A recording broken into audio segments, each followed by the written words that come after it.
ও আমার নীলফামারীর বাবাজিরা, ও আমার ভাইরা, ও আমার বোনেরা, ও আমার বন্ধু,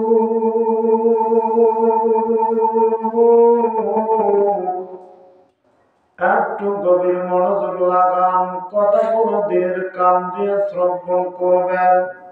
আমি আপনাদেরকে বেশি সময় দেব না, বেশি সময় আপনাদেরকে কষ্ট দেব না। পিতা মাতার খিদমতে দুটি কথা বলে চলে যাব। আমার ভাইরা, আমার আল্লাহ পাক রব্বুল আলামিন পবিত্র কোরআনুল কারীমের ভিতরে 15 পারা 17 নং সূরা সূরা বনী ইসরাঈলের মধ্যে 22 নং আয়াতের ভিতরে আমার আল্লাহ পাক রব্বুল আলামিন বলেন, وَقَضَى رَبُّكَ أَلَّا تَعْبُدُوا إِلَّا إِيَّاهُ وَبِالْوَالِدَيْنِ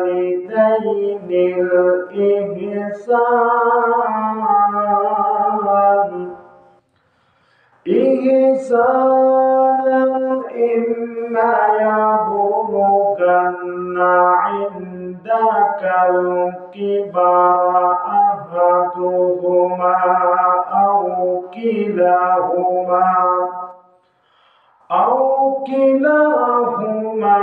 فَلَا تَقُل لَّهُمَا أُفٍّ وَلَا تَنْهَرْهُمَا وَقُل لَّهُمَا قَوْلًا كريما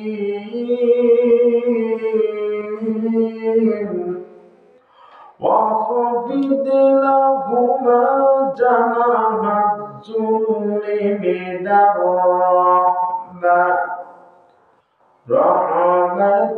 وقل رب ارحمهما كما ربياني صغيرا।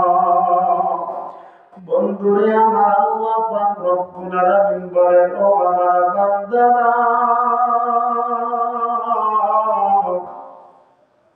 তোমরা আমি আল্লাহর ইবাদত করবা।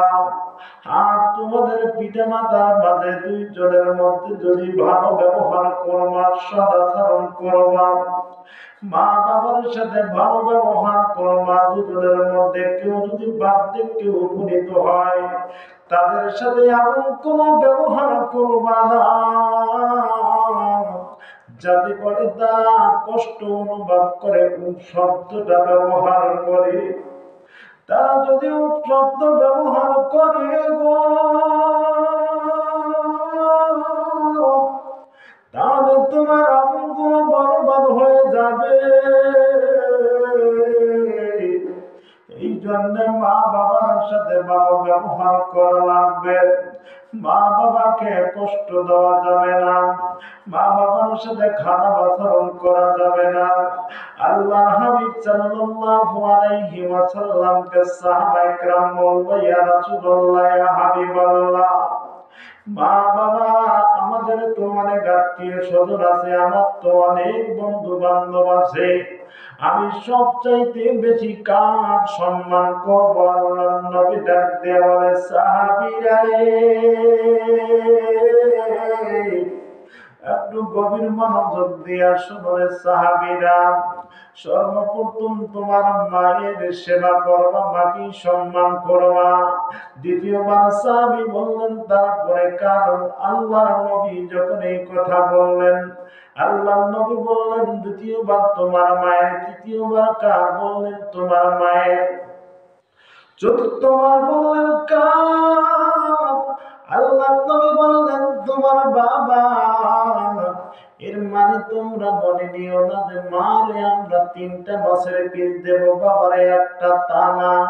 ও আমার বাবাজিরা, আপনারা মনে করবেন আল্লাহর নবী বুঝি আমাদেরকে ঠকিয়েছে। না না না,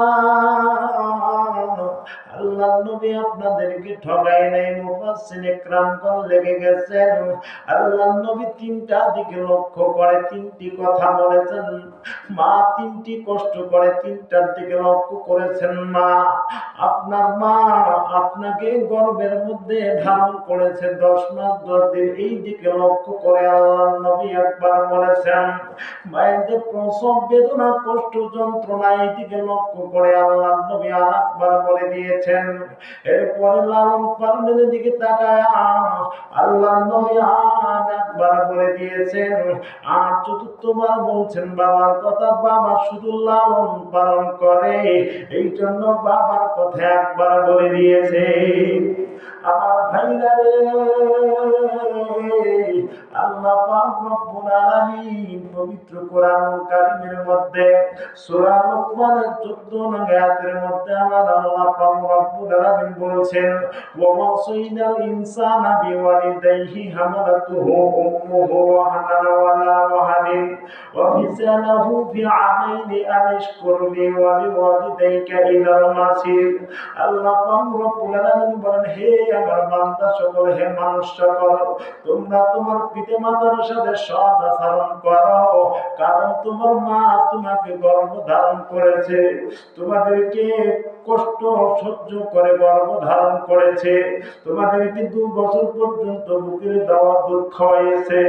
এই জন্য তোমরা তোমার পিতামাতার কৃতজ্ঞতা প্রকাশ করো, পিতা মাতার সাথে সৎ আচরণ করো, সৎ ব্যবহার করো। আর আমি আল্লাহ পাক রব্বুল আলামিনের ইবাদত করো, তোমাদেরকে পুনরায় আমি আল্লাহর কাছে ফিরে আসতে হবে। আমার ভাইরা দেখুন না, মা কত কষ্ট করে একটা জীবিত মানুষের পেটের ভিতরে একটা জীবিত সন্তান নড়াচড়া করে। এই মা কত কষ্ট সহ্য করে পেটের মধ্যে রাখিয়ে ঠিকভাবে খাইতে পারে না, ঠিকভাবে চলতে পারে না, কত কষ্ট করে লালন পালন আপনাকে পেটের মধ্যে গর্ভধারণ করে। আমাদের মাঝে মাঝে পেট ফাটে, আমাদেরকে ভালো লাগে না। একটা জীবিত মানুষের পেট ফেটে থাকে, পেটের ভিতরে আর একটা সন্তান নড়াচড়া করে, কত কষ্ট রে ভাই। এরপরে যখন সন্তানটা প্রসব করে, ওই সময় আরো কত কষ্ট, অনেক কয়েক লিটার রক্ত বাহির হয়ে যায়, কত কষ্ট করে অনেক মা এই অবস্থায় দুনিয়ার থেকে বিদায় হয়ে যায়। এরপরে মা আজকের এই কঠিন শীতের মধ্যে মা নিজে ভিজা জায়গার মধ্যে শুয়ে থাকে, সন্তানদের শুকনা জায়গার মধ্যে রাখে। মা রাত্রির মধ্যে ঠিকভাবে ঘুম হয় না, সন্তানকে এত কষ্ট করে লালন পালন করে। এই মা সন্তানকে এত কষ্ট করে লালন পালন করে, নিজে না খাইয়া সন্তানদের খাওয়ায়। আরে ভাই, আমরা সেই মার সাথে কি ব্যবহারটা না করি। মাকে আমরা কষ্ট দেই, মাকে আমরা মা বলি না, মাকে বলি বুড়ি। এ কপাল পোড়া। আল্লাহ নবী বলেন, মা বাবা তোর জন্য জান্নাত, মা বাবা তোর জন্য জাহান্নাম। মা বাবার সন্তুষ্টি জান্নাতে চলে যাবা, মা বাবার অসন্তুষ্টি জাহান্নামে চলে যেতে হবে। আল্লাহ নবী বলেন, আল জান্নাতু তাহতা আকদামিল উম্মাহাত, জান্নাত হলো তোমার মায়ের পায়ের নিচে। আল্লাহ নবী সাল্লাল্লাহু আলাইহি ওয়াসাল্লামের জামানা একদম সাহাবীর একটা ঘটনা মনে পড়ে, আলকামার ঘটনা। আল্লাহ নবী সাল্লাল্লাহু আলাইহি সাল্লামের জামানায় এই আলকামা একজন আল্লাহ নবীর সাহাবী, একজন জলিলুল কদর সাহাবী ছিলেন।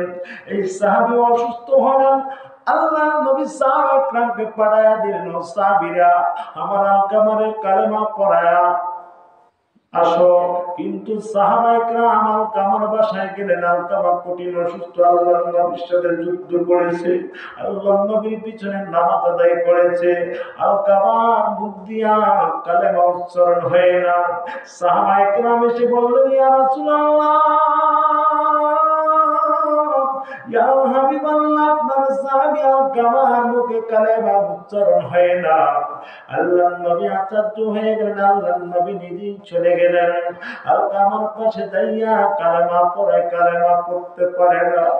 আলকা আমার মুখ দিয়া কালেমা মুছে পড়ে না। আল্লাহ নবী দোয়া করে, আল্লাহ দোয়া কবুল করে না। আল্লাহ নবী তার মাকে ডাক দিয়ে বলে, ও আলকা আমার মা, তোমার ছেলে কি তোমার সাথে কোনো বেয়াদবি করেছে নাকি? আলকা আমার মা বলে, হ্যাঁ আমার সাথে বেয়াদবি করেছে। আল্লাহ নবী বললেন, আলকা আমার মা, তোমার ছেলেকে কি মাফ করে দেওয়া যায় নাকি? আলকা আমার মা বলে, না রে বাবা, মাফ করে দেওয়ার মতো না। সে শুধু বউকে প্রাধান্য দিত, মাকে প্রাধান্য দিত না, আমাকে কষ্ট দিত। আল্লাহ নবী ডাক দিয়ে বলে, ও সাহাবীরা, তোমরা খড়ি জোগাড় করো, গাছ ফুটে জোগাড় করো, জোগাড় করে আগুন জ্বালিয়ে দাও, আগুনের ভিতরে আলকামাকে শুয়ে দাও, আলকামাকে আমি পুড়িয়ে ছাই করে দেব। যখন কাষ্ঠখণ্ড জড়ো করা শুরু করলো, আলকামার মা ডাক দিয়া বলে, ও আল্লাহর পয়গম্বর, ও আমার হাবিব, ও আমার নবী, আপনি আগুন জ্বালাচ্ছেন কেন? আল্লাহ নবী ডাক দিয়া বলে, মারে, তোমার ছেলেকে আমি দুনিয়ার মধ্যে জ্বালায়া শেষ করে দেব। কারণ সে যদি মারা যায়, এই অবস্থায় কবরে চলে যায়, জাহান্নামের আগুনে জ্বলবে। অতএব জাহান্নামের আগুনেই তো জ্বলতেই হবে, আমি দুনিয়াতেই জ্বালিয়ে দিতে চাই। মা ডাক দিয়া বলে, বাবা, ও আল্লাহর নবী, এটা আমার পক্ষে সহ্য করা সম্ভব হবে না। মা সহ্য করতে পারে না সন্তানের কষ্ট, মায়ের জন্য কান্না করে আলকামাকে জ্বালায়া দিবে, আর আমি মা হয়ে সহ্য করব? না না না, এটা করা যাবে না। আল্লাহ নবী ডাক দিয়ে বলে, তুমি যদি মাফ করে না দাও, তোমার আলকামা তো জাহান্নামের আগুনের মধ্যে জ্বলবে। আল্লাহ নবী কথা বললে, মা ডাক দিয়া বলে, আমি আমার ছেলেকে মাফ করে দিলাম। সঙ্গে সঙ্গে আলকামার কালেমা পড়িয়া দুনিয়া থেকে বিদায় হয়ে যায়। ওরে মায়ের কান্দন যাব জীবন,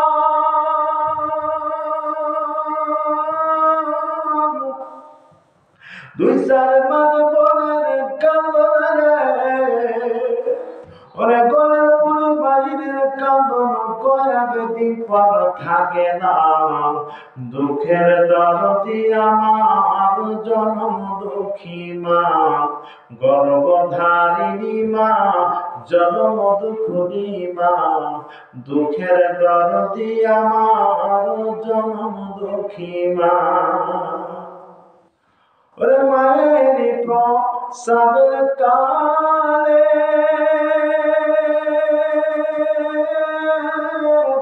ওরে বুক বেঁচে যায় নরম জলে রে, ওরে সন্তানের লইয়া কোলে ভুলে প্রসব যন্ত্রণা। দুঃখের দরদি আমার জনম দুঃখী মা, গর্ভধারিণী মা, জনম দুঃখী মা। দুঃখের দরদি আমার জনম দুঃখী মা। হাতে পায়ে তেল মাখায় দিল শক্ত করি, প্রসাব পায়খানায় আমি মায়ের কোলে করি। তবুও মা হলো না, ভিজে গয়ে মুখে আমার শুকুনায় রাখি, আমায় তাকে ভিজাতে। ওই অসুখ হলে দেখি চাইয়া, ওরে মানুষে বিছানায় বয়ারে বলে, আল্লাহ আমায় যাও গয়া সন্তানের নিও না। দুঃখের দরদি আমার জনম দুঃখী মা, গর্ভধারিণী মা, জনম দুঃখী মা। দুঃখের দরদি আমার জনম দুঃখী মা। এই অদম কান্না ভেবে বলে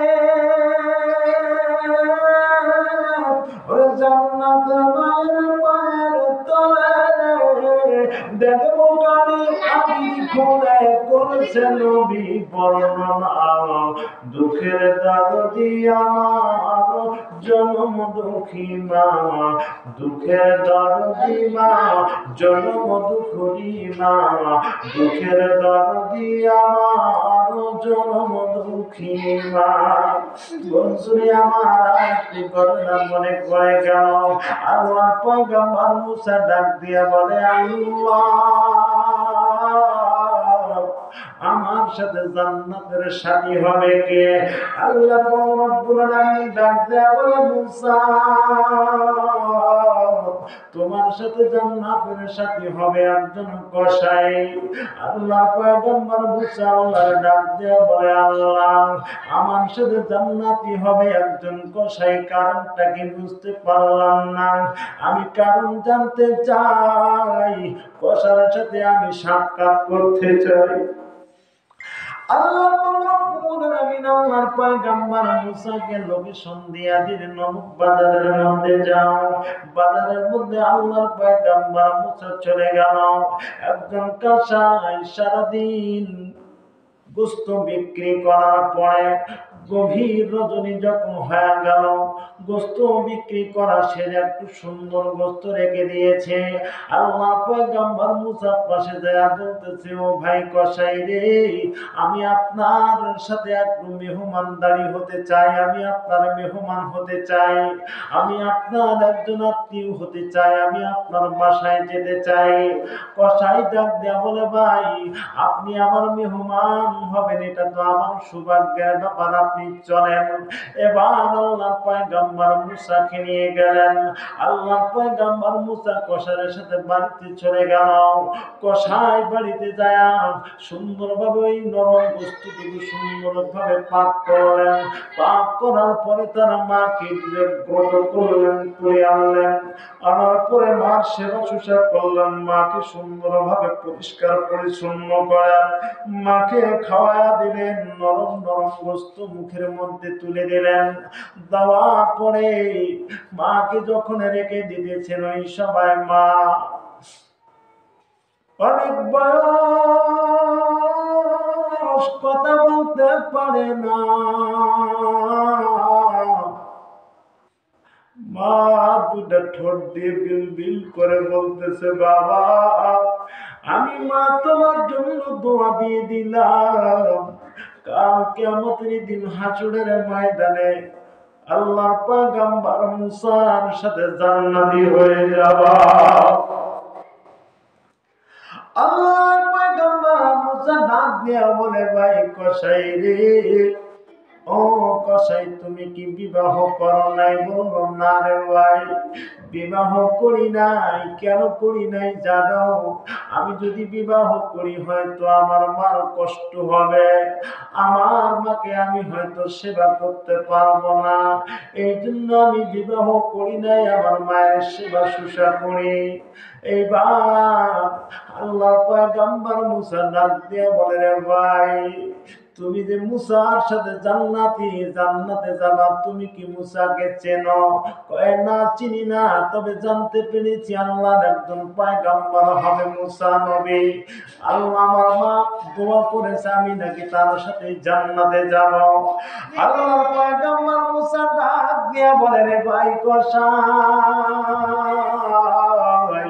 ও কসাই রে আমি হইলাম সে আল্লাহর পয়গম্বর মুসা আমি মুসা আল্লাহর কাছ থেকে জানতে পেরেছি আমার আল্লাহকে জিজ্ঞেস করেছিলাম আল্লাহ কাল কিয়ামতের দিন হাসরের ময়দানে আমার সাথে কি জান্নাতে যাবে কিন্তু আমার আল্লাহ পাক রব্বুল আলামিন জানায়া দিয়েছেন যে তোমার সাথে জান্নাতি হবে একজন কসাই আমি আল্লাহর কাছ থেকে লোকেশন নিয়ে আপনার কাছে চলে আসলাম আসার পরে আমি দেখতে পাইলাম যে আপনি কেমন করে আমার সাথে জান্নাতে যাবেন কিন্তু এটা হলো আপনার মায়ের দোয়া ও আমার ভাইরা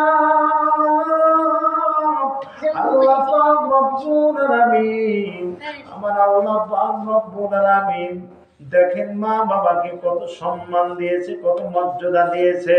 আমরা মাকে মা বলতে চাই না, আমরা বাবাকে বাবা বলতে চাই না, আমরা বলি বুড়া, আমরা বলি বুড়ি। কিন্তু মা বাবাকে রহমতের দৃষ্টি দিয়ে একবার যদি তাকাও, একটা কবুনিয়াতি হজের সওয়াব আমার আল্লাহ পাক রব্বুল আলামিন তোমার আমার আমল নামায় লিখে দিবে। মা কেন এত দামি জানে না সকলে, বলো মা কেন এত দামি জানে না সকলে। একটি হজের সওয়াব মিলে, একটি হজের সওয়াব মিলে, মাকে একবার দেখিলে, দেখিলে মা কেন এত দামি জানে না সকলে। আহা মা কেন এত দামি জানে না সকলে। জানতো যদি পড়তো দেখে কোরআন হাদিস খুলে, এ জানতো যদি পড়তো দেখে কোরআন হাদিস খুলে। মা কেন এত দামি জানে না সকলে। আহা মা কেন এত দামি জানে না সকলে। 2-3 বছর পান করালো মায়ের বুকের দুধ, কোলে পিঠে নিয়ে আমায় দিলেন কত সুখ। 2 বছর পান করালো মায়ের বুকের দুধ, কোলে বুকে নিয়ে আমায় দিলেন কত সুখ। সেই মায়ের কষ্ট দিলে, সেই মায়ের কষ্ট দিলে আল্লাহর আলো সহে না। মা কেন এত দামি জানে না সকলে। আহা মা কেন এত দামি জানে না সকলে। আরে ভাই রে কি ওয়াজ করবো রে ভাই, অসংখ্য ঘটনা। আল্লাহ বলি হয়েছেন বাইজিদ বোস্তামি মায়ের সাথে সুন্দর ব্যবহার করার জন্য, মায়ের খিদমত করার জন্য। আরে ভাই আলোচনা করলে অনেক আলোচনা হয়ে যাবে। মা বাবার খুশি, আল্লাহ জান্নাত পাওয়া যাবে। মা বাবাকে বেজার করবা, আল্লাহ জাহান্নাম ছাড়া কোনো উপায় থাকবে না। এই যে ম একটা হরফ, একটা অক্ষর ম, মতে মক্কা, মতে মদিনা, মতে মুকাদ্দাস, মতে মুহাদ্দিস, মতে মাওলানা, মতে মসজিদ, মতে মুফতি, মতে মুফাসসির, মতে ময়দান, মদিয়া। এই মর পিছনে আকার দিলে হয়ে যায় মা। মা কথাটি ছোট অতি কিন্তু যেন ভাই, ইহার চেয়ে নাম যে মধু কি ভুবনে নাই। সত্যনায়ের ধর্ম থাকুক মাতার পড়ে আজি, অন্তরে নাজুক মন জুড়ু গুছেন হরাজি। রব বিছানায় শোয়া শোয়া যন্ত্রণাতে মরি, সান্ত্বনা পাই মায়ের মধুর নামটি হৃদয় সমৃদ্ধ। বিদেশ গেলে ওই মধু নাম জপ করি এই অন্তরে, মন যে কেমন করে আমার প্রাণ